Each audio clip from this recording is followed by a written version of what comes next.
अस्सलाम वालेकुम नाज़रीन, अवामी तनाज़ुर के नए ब्लॉग के साथ मैं हूं खालिद भट्टी। आज हम बात करेंगे एक तो महंगाई के हवाले से।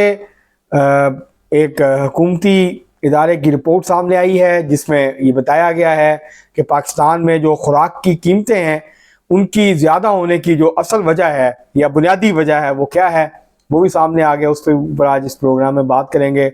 और दूसरा, मुस्लिम लीग नून के कायद और साबिक़ वज़ीर आज़म मियां नवाज शरीफ जो हैं वो 13 नवंबर को कोयटा तशरीफ़ लेके जा रहे हैं और मुस्लिम लीग नून को उम्मीद है कि कोयटा में बड़ी तादाद में जो जाम कमाल ग्रुप है वो मुस्लिम लीग नून में शामिल होगा। उसके अलावा और लोग भी जो है वो मुस्लिम लीग नून में शामिल होंगे। इसके हवाले से भी बात करेंगे कि कौन लोग हैं जो कि शामिल होंगे और क्या इम्कानात हैं मुस्लिम लीग नून के, और क्या मुस्लिम लीग नून जो है वो बलूचिस्तान के अंदर कदम जमा पाएगी या फिर दूसरी जमातें जो हैं वो इस सूरत हाल का फ़ायदा उठाएंगी। ये दो मौज़ूआत हैं जिसके ऊपर आज हम बात करेंगे इस व्लॉग में। इससे पहले कि हम अपने मौज़ूआत की तरफ बढ़ें, आपसे गुजारिश है कि अगर आपने हमारा चैनल अवामी तनाज़ुर अभी तक सब्सक्राइब नहीं किया तो उसको सब्सक्राइब कर लें। आपको व्लॉग पसंद आए उसको शेयर करें, लाइक करें और महज़ब अंदाज से अपनी राय का इजहार करें। अब हम बढ़ते हैं अपने पहले मौजू की तरफ। पाकिस्तान में महंगाई जो है वो अब भी कोई 27% के करीब है, जो कि बहुत ज़्यादा है।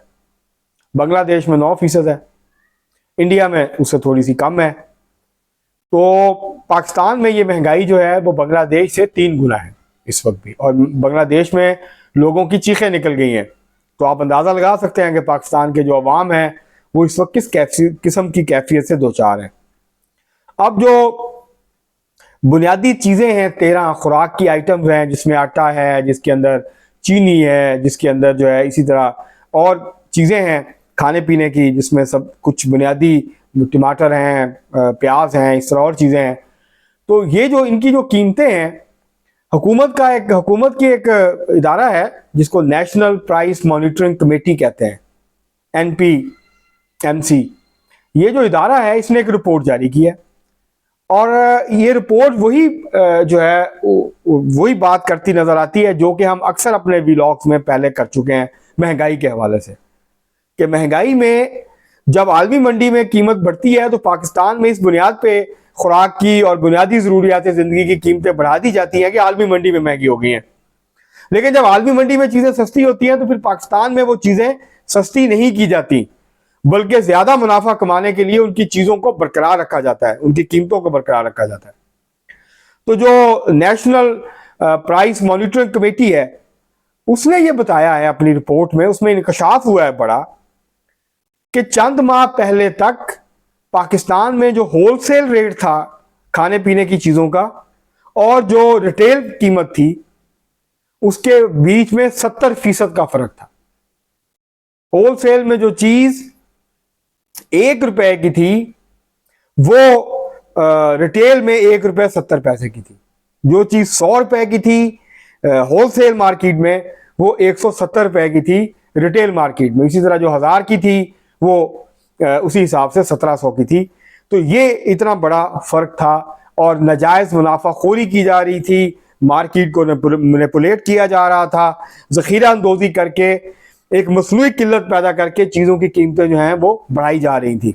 ये मैं नहीं कह रहा, मैं तो बहुत पहले से ये बात इस व्लॉग में, कई व्लॉग्स में जब भी महंगाई के ऊपर बात हुई तो ख़ास तौर पे हमने ये बात की उसमें कि जो मुनाफाखोरी है, नाजायज़ मुनाफाखोरी है, वो एक बहुत बड़ा अहम अंसर है जो पाकिस्तान के अवाम को जिस महंगाई के सैलाब का सामना है, जिस महंगाई के तूफान का सामना है।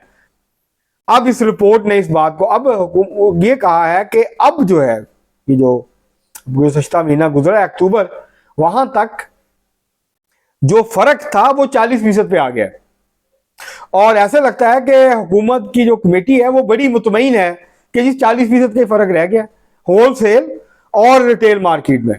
और ये ज़हन में रखें कि होलसेल मार्केट में भी वो मुनाफा इंक्लूड करके चीजें बेचते हैं और अब भी 40% का, ये 10-15% से ऊपर नहीं होना चाहिए। लेकिन क्योंकि मुनाफाखोरी हो रही है, ज़ख़ीरा अंदोज़ी हो रही है और नजायज़ मुनाफा कमाने की जो हवस है, जो कि सरमायादारी का एक लाजमी हिस्सा है, सरमायादारी निज़ाम का, और जो दौलत की हवस है, जो लालच है, वो भी उसका लाजमी हिस्सा है। ये जो सारी चीज़ें हैं, इसकी वजह से जो लोग हैं उनको इस वक्त एक बेतहाशा महंगाई का सामना है, मसनूई महंगाई की भी उसके अंदर काफ़ी हद तक शामिल है। तो अगर ये महंगाई जो है खाने पीने की अशिया की, अगर हुकूमत इसको कंट्रोल करे, हुकूमत मार्केट को, जो मैनिपुलेशन है मार्केट की, जो ऊपर नीचे करके कीमतें बढ़ाई जाती हैं, मार्केट में ज़ख़ीरा अंदोज़ी करके, चीज़ों की किल्लत मसनूई पैदा करके, अगर हुकूमत इसको रोके तो खाने पीने की चीज़ें सस्ती हो सकती हैं। 40% से अगर ये 20% पे आ जाए तो 20% रिलीफ फौरी तौर पे पाकिस्तान की आवाम को खाने पीने की चीज़ों के हवाले से मिल सकता है, जो कि इस वक्त नहीं मिल रहा, बल्कि ये सारा पैसा ताजरों की, बड़े जो सरमायाकार हैं उनकी जेबों के अंदर जो है वो जा रहा है। लेकिन ये जो हमें सुबह शाम सुनाया जाता है कि मार्केट पाकिस्तान में भी 1990 के बाद से पाकिस्तान में मार्केट डोमिनेट करती है, यहाँ आज़ाद मंडी की मौशी पॉलिसियों का गलबा है पाकिस्तान में। उसके बाद से क्या हुआ है वो हमारे सामने है।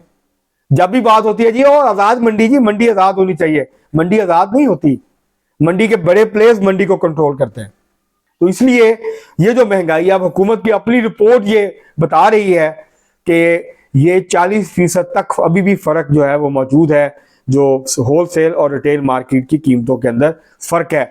ये जो मिडिल मैन है, जो आड़ती हैं, ये जो बीच में जो है वो सरमायाकार आते हैं, जो कि इन्वेस्ट करते हैं, चीज़ों को होल्ड करते हैं, फिर जब कीमतें बढ़ती हैं तो फिर वो जो है वो उसको मार्केट में लेके आते हैं, ज़्यादा कीमत, कम कीमत पे ख़रीद के ज़्यादा कीमत के ऊपर जो है वो चीज़ें बेचते हैं, जिससे कि उनको मुनाफा कमाने का मौका मिल जाता है, लोगों की जेबें खाली करने का मौका मिल जाता है। तो इसको कंट्रोल होना चाहिए। ये आज का पहला मौजू था। दूसरा जो आज हमने मौजू डिस्कस करना है वो है बलूचिस्तान में मुस्लिम लीग नून जो है 2018 के इलेक्शन से पहले वाइप आउट हो गई थी। सिर्फ एक एमपीए जीते थे मुस्लिम लीग नून के टिकट पे, जनाब सनाउल्लाह ज़हरी साहब, उनकी अपनी सीट है, वो किसी भी पार्टी के टिकट से लड़ें, आज़ाद भी लड़ें तो वो जीत सकते हैं। तो वो जीते थे, उसके बाद वो नाराज़ हो गए, तो वो भी मुस्लिम लीग नून छोड़ गए, पाकिस्तान पीपल्स पार्टी में शामिल हो गए थे वो। तो उसके बाद मुस्लिम लीग नून की असेंबली में कोई नुमाइंदगी नहीं थी। और जब कोई पार्टी अपने आप को वफाक की पार्टी कहती है, बेशक 2 सीटें हों, 3 सीटें हों, लेकिन उसकी तो चारों सूबों के अंदर उसकी बुनियादें होनी चाहिए, उसकी सूबाई असेंबली के अंदर कम अज़ कम नुमाइंदगी होनी चाहिए। अगर कौमी असेंबली में नहीं भी है तो कम अज़ कम सूबाई असेंबली में, चारों सूबों की सूबाई असेंबलियों में कुछ कुछ सीटें होनी चाहिए। कहीं वो ज़्यादा होंगी, कहीं कम होंगी, लेकिन होनी चाहिए, ताकि वो अपने आप को कौमी पार्टी कह सकें, वफाक की पार्टी जो है वो कह सकें कि हम एक बड़ी पार्टी है पाकिस्तान की। तो अब नून लीग जो है वो 2018 में तो बिल्कुल ऐसे ही लगता था, और जब नवाब सनाउल्लाह ज़हरी छोड़ गए और उसके बाद जो है वो कादर बलोच छोड़ गए, तो उसके बाद ये लगता था कि शायद मुस्लिम लीग नून जो है वो दोबारा से उसकी पोजीशन जो है बहुत ख़राब होगी। लेकिन मियां नवाज शरीफ जब से वापस आए हैं तो उसके बाद से जो जाम कमाल हैं वो पहले भी मिले थे, लेकिन उसके बाद से अभी ये मामला लटक गया था। तो जो बलूचिस्तान अवामी पार्टी के साबिक सरबराह हैं और साबिक वज़ीर आला बलूचिस्तान है, जाम कमाल जो हैं, ये तीसरी नस्ल है अपने ख़ानदान की जो चीफ मिनिस्टर बने बलूचिस्तान के। इनके दादा वो भी जो है वो चीफ मिनिस्टर थे, जाम कादर।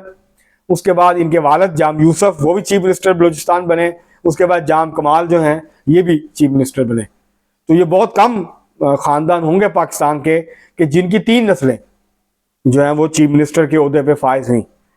तो ये लसबेला से इनका ताल्लुक है और इनकी बड़ी ग्रिप है अपनी जो इनकी सूबाई असेंबली की सीट है उसके ऊपर, और ये मुसलसल जीतते आ रहे हैं इनके ख़ानदान। तो ये जो है ये चीफ मिनिस्टर बने थे, उसके बाद फिर ये इनको हटा दिया गया, मीर कुद्दूस बिरिंजो बन गए इनकी जगह पे। तो उसके बाद से एक बलूचिस्तान अवामी पार्टी 2 हिस्सों में तकसीम हो गई थी। तो जाम कमाल का जो ग्रुप है वो मुस्लिम लीग नून के अंदर शमूलियत इख्तियार करने जा रहा है, क्योंकि 12 से 13 अहम रहनुमा बताए जाते हैं मुख्तलिफ ज़िलों के जो कि शामिल होंगे।